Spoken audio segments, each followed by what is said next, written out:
कुत्ते की सीख। वन में एक घनी झुरमुट थी, जिसके भीतर जाकर खरा एक रहा करता तो सबकी आंख बचाकर फुदक फुदक कर फुंडिया घास की चुन चुन कर खाता था। देख दूर से लोगों को झुरमुट में छिप जाता था। एक रोज वन में आया कुत्ता, एक शिकारी लगा छानने, सूंघ सूंघ कर वन की झाड़ी झाड़ी।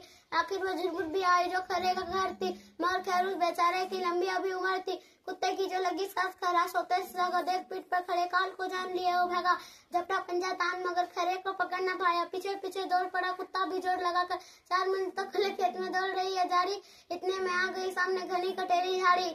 भरकर एक छलांग गया छिप खरा भी हर वन में। इधर उधर कुछ सूंघ फिरा कुत्ता निराश हो मन में। एक लोमड़ी देख रही थी ये सब खड़ी किनारे। कुत्ते से बोली, मामा तुम तो खरे से हारे, इतनी मोटी देह लिए हो फिर भी थक जाते हो, वन के छोटे जीव जंतुओं को भी पकड़ ना पाते हो। कुत्ता हंसा, अरे दीवानी तो नाका बकती है, इसमें है जो भेद उसे तू समझ ना सकती है। मैं तो दौड़ रहा था केवल दिन का भोजन पाने, लेकिन खरा भाग रहा था अपने जान बचाने। कहते हैं सब शास्त्र कमाओ रोटी जान बचाकर, पर संकट में प्राण बचाओ सारी शक्ति लगाकर। Thank you.